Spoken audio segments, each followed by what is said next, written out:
जैसे ही राजा उत्तानपाद ने कहा है एकदम रानी रो गई और अपने पिया के लिए बिठा लिया और क्या करने लगी है, अरे मोर छड़ी पर पंखा लाई,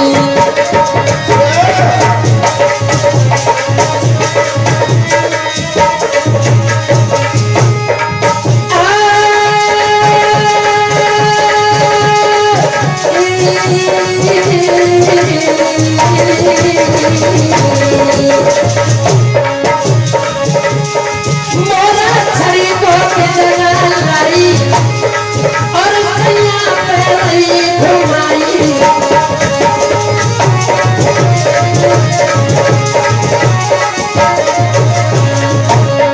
मीठे बोल मेरा सुनाई और मैं सुना बल मच चलाई,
पिया के लिए ठंडा ठंडा जल लेकर के आई, चार पाई पर बिठा लिया, धीरे धीरे हवा करने लगी है, पूछने लगी महाराज क्या कारण है, राजा रो करके कहने लगे रानी अगर तेरे कोई पुत्र अथवा पुत्री होता तो आज दिन मुझे ये देखने के लिए नहीं मिलेगा। रानी रो गई महाराज ये तो कर्म की गति है, अवश्य में भोक्तव्यम करता कर्म शुभाशुभ शुभ, जो मनुष्य जैसा कर्म करता है वैसा उसे भुगतना ही पड़ता है। महाराज इसमें मेरा कोई दोष नहीं है। और रानी रो करके कहने लगी पिया सुनो,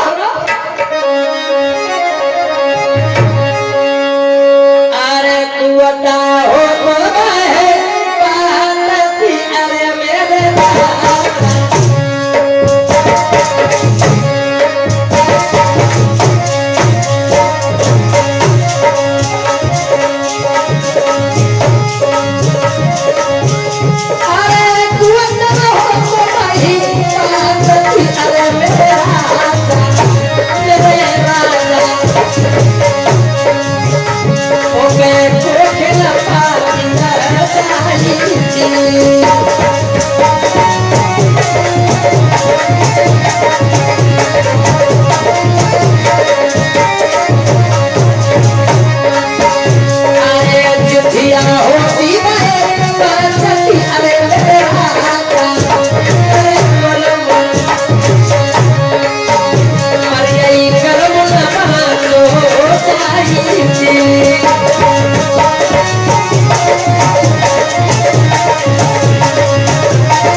गति है, मुझसे गर्व बांध नहीं जाता, ये परमात्मा की गति है। प्रभु मुझे ऐसा व्यतीत होता है पिछले जन्म में ओ पिया कर आए कर्म कोई खोटा है, इसीलिए तो इस जन्म में हमें पुत्र मिलन का टोटा है। महाराज इसमें मेरी कोई गलती नहीं है। रानी एकदम से कहने लगी पिया एक काम करो, क्या अगर तुम्हें ऐसा प्रतीत होता है तो आप ऐसा करो अपनी दूसरी शादी करो हो। मानो हजारों भिक्षु ने एक साथ डंक मार दिया होगा। एकदम राजा कहने लगे अरे रानी तुझे नहीं मालूम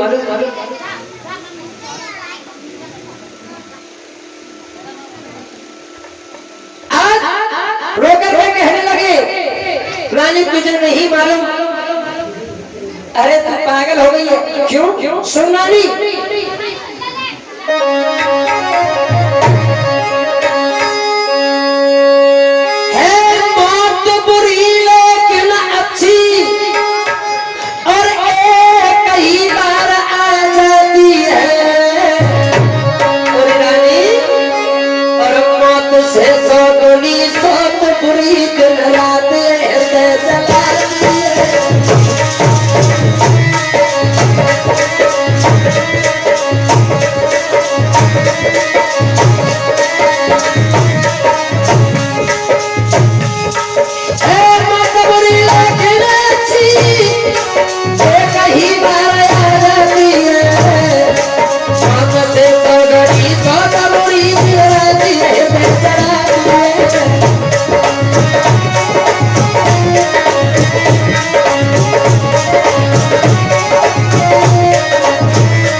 सबसे बुरा होता है। क्या सोच कर रहा तू सह पाएगी? सोच से तो मौत अच्छी होती है जो एक बार में तो आ जाती है। और तू नहीं जानती जिस घर में दो स्त्रियां होती है, दो पत्नियां होती है, वे कभी चैन से रहने सकती। एक सेठ जी सेठ जी कहने लगे सेठ जी के दो पत्नियां थी। अब दोनों पत्नियों के घर पर आनंद से रहा करते थे। उन्होंने बंटवारा कर दिया। एक पत्नी रहती थी ऊपर अट्टा पर और एक पत्नी रहती थी नीचे। उन्होंने भोजन भी बांट दिया कि एक दिन का भोजन मेरे यहाँ खाऊंगा और एक दिन का भोजन ऊपर वाली के। एक दिन यहाँ सोना है तो दूसरे दिन वहां सोना है। ऐसे बंटवारा कर दिया। नीचे वाली को नंबर हो तो रोटी को, ऊपर वाले ने खीर पूरी पुआ बनाए। अब नीचे से खुशबू पर पुजारी सेठ जी ऊपर ही बैठे। उनके मन में आनंद आ कि भाई नीचे तो ऊपर कछु गड़बड़ है। अब नीचे क्या करेंगे बैठे बैठे लागे चले जाए पूरी मारे। जैसे सेठ जी ऊपर को चले नीचे वाले बोले कहाँ जा रहे हो? वाले देखिए क्यों नहीं जा रहे? ऊपर वाली बोले कि आ जाओ। अब तो बड़ा भजी तो जैसी सेठ जी तुरंत सेठ पे पांव धरो, नीचे वाली में जाके एक पैर पकड़ लो। ऊपर वाली भजी तो आगे हाथ में सेठ जी की चुटिया हाथ में आ गई। अब सेठ जी बड़े परेशान बन कहने लगे बोले अब क्या करूं, नीचे जाऊं तो आप ऊपर जाऊं तो आप। एक चोर चोरी करने के लिए उसी समय पर उनके घर में प्रवेश हो गया। आयो बेचारो चोरी कर भी। अब ऊपर वाली तो क्या मेरे ध्यान जाएंगे और नीचे वाली क्या कि मेरे नंबर मेरे रोटी खाने। अब सेठ की खेत चतानी है नहीं, वो बेचारे चोर आए और चोरी करने के बाद वो चोरी तो भूल गो नहीं देखा लगो देखा देखा तो काफी देगी एकदम नजर पड़ी। सेठ जी बोले तू कौन है? कोई कोई कचूरा भैया मैं तो चोर हूँ। चोर? दोनों ने टांग भाग छोड़ दी। उसे लगी चोर आएगा घर में। हाँ उनकी चोरी कर रहे। हाँ सेठ जी ने पकड़ो और अपने चौकी में लगे। दरोजा जी के सामने ठाड़ो को तो बच्चे हमें घर में चोरी करवे को। दरोगा जी ने पूछी चोरे सही बताइए? बोली बिल्कुल ठीक बताऊंगा। क्या करवे को? चोरी करवे को। तो बताए तो क्या सजा दी जाए? चोर हाथ जोड़ के बोलो दरोगा जी चाहे वो जानते मात्री हो, जीवन भर की सजा दे दो, जेल में डाल दो, लेकिन एक सजा मुझे मत दियो। बोली कौन सी? जब सेठ मिलने के बाद सजा मुझे मत दियो। बोली जी सेठ कौन सी सजा मिली? बेजाई जी पूछो। चलो सेठ जी कौन सी सजा दी? कि बोले वाले सो जाति पूछो। अब दोनों आपस में वार्ता करने लगे, जाति पूछो जाति पूछो। वह छोड़ के गई, तू बता रहे क्या परेशानी है? बोले महाराज कहा जाके दो पत्नी है, एक टांग पकड़ नीचे खींच रही, एक चुटिया पकड़ी ऊपर खींच रही, तो वो जाई सजाए मतलब दो बंद होने चाहिए बस, चाहे वो जेल में डाल। तो दो पत्नियों का बड़ा झगड़ा होता रहा, नहीं तू नहीं जानती, और बार बार समझाने लगे।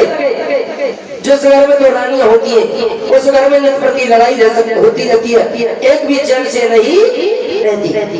समझाई रानी, समझाने लगी महाराज हाँ तुम चिंता मत करो, अरे दूसरी पत्नी आएगी तो वो भी तुम्हारी बहन होगी।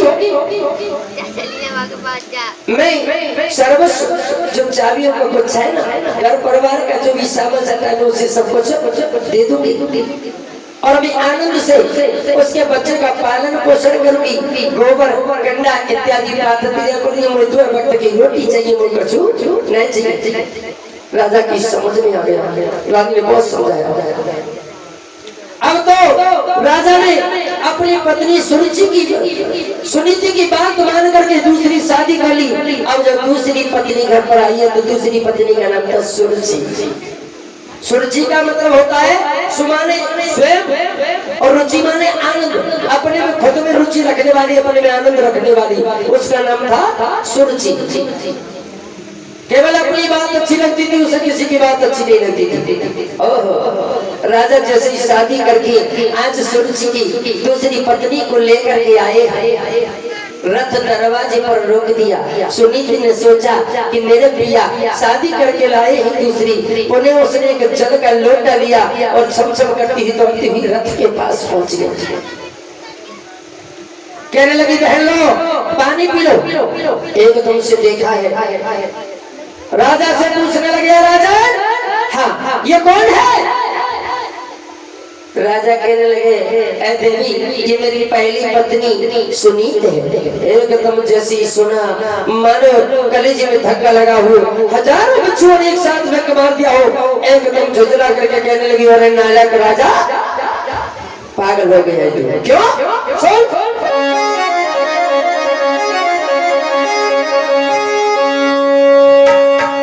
जब एक तुम्हारी लाली थी राजा, जब एक तुम्हारी रानी थी तो मुझे व्यर्थ क्यों लाए हो? ये भोग करन को थी मगर भार छोड़ के लाए हो।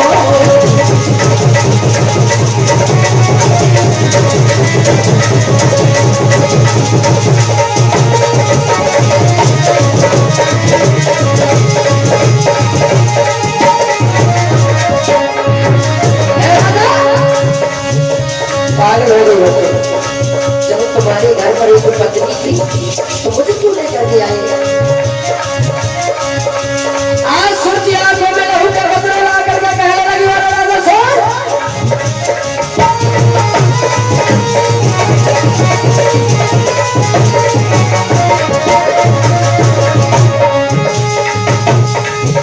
अब मुझ पर एक एहसान करो।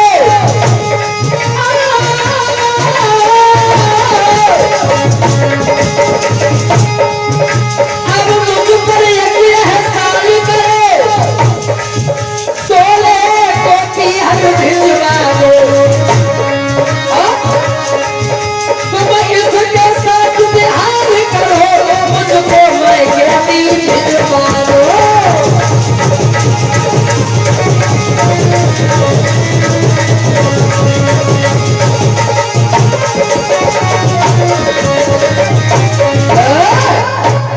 साहब सब तुमने कहा राजा अब तुम उस पर एक एहसान करो। क्या? अरे जब तुम्हारी एक पत्नी घर पर थी तो मुझे बाहर झोंकवे करता लाए हो, वो काय को लेके आए तो? अब एक काम करो, और नहीं इस लोड़े को वापस करो, मुझको मेरे मायके में भिजवा दो और तुम इसके साथ आनंद करो। अब तो सुनीति ने देखा बना बनाया पूरा काम बिगड़ा जा रहा है। सुनीति की आंखों से अश्रु की तरह प्रवाहित होने लगी, दौड़ करके आई और रो करके कहने लगी और बहना तू इतनी नाराज क्यों हो रही है? सुन बहना,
की बातों को जब सुनीत ने सुना तो रो रो करके सुरुचि से कहने लगी, होरी बहना, ये सब घर की जब तालियां हैं तू संभाल, मैं कुछ नहीं रखना चाहती, मैं तो केवल तू मुझे चुपके से तो रोटी देने देना और मैं तेरे लाला का पालन पोषण करती रहूंगी। तू बहन मुझे अपनी गोवालहारी समझ के अपने पास रख ले। अब तो एकदम सुनीत से कहने लगी, सुरुचि औरत में तेरा मुख देखना नहीं चाहती हो राजा, अगर तुम इसे रखना चाहते हो तो इसे महल से बाहर निकाल दो, अंत मुझे ही रख लो। एक पुराना महल था, आज राजा उत्तानपाद ने जो कितना प्यार किया करते थे अपनी पत्नी से, सुनीत को आज महल से बाहर निकाल दिया है, पुराने महल में पहुंचा दिया और एक डंडा हाथ में दे दिया। देवी नित्य प्रति उस महल के कालों को उड़ाया करती है बेचारी, एक से रोज 100 मिला करते हैं, अपने जीवन को व्यतीत कर रही है। धीरे धीरे समय व्यतीत होता चला जा रहा है। याद रखना भक्तों, एक दिन उसी समय अनायास से नारद ऋषि मिले तो पूछने लगे, बेटी तू कौन है? तब नारद ने कहा, बेटा तू घर जा, मेरी बताई हुई बातों को पालन करना, समय आने पर तेरा एक पुत्र अवश्य जगत में पैदा होगा जो तेरा नाम रोशन करेगा। इतना कहकर के नारद बाबा वहां से चले गए। रानी अपने घर वापस आ गई, पीछा करते उन्हें शाम हो गई तथा अपने मार्ग से भटक करके रानी सुनीत के घर पहुंच गई। उसी दिन से रानी के अपने आनंद से अपने महल में रहने लगी है। एक दिन राजा उत्तानपाद के मन में विचार आया, अपने घोड़े को सजाया उन्होंने और जंगल की तरफ निकल पड़ी ही शिकार खेलने के लिए। और जा रही है कैसे?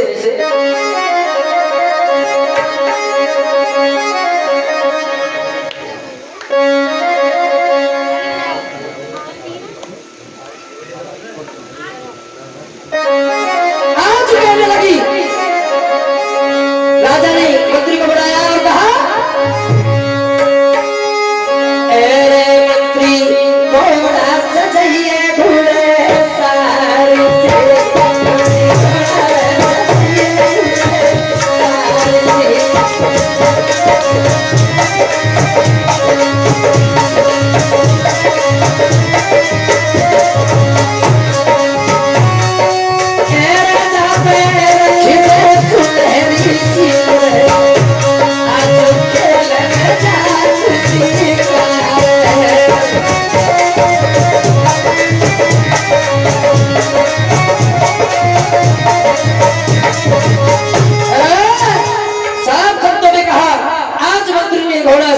तैयार किया है।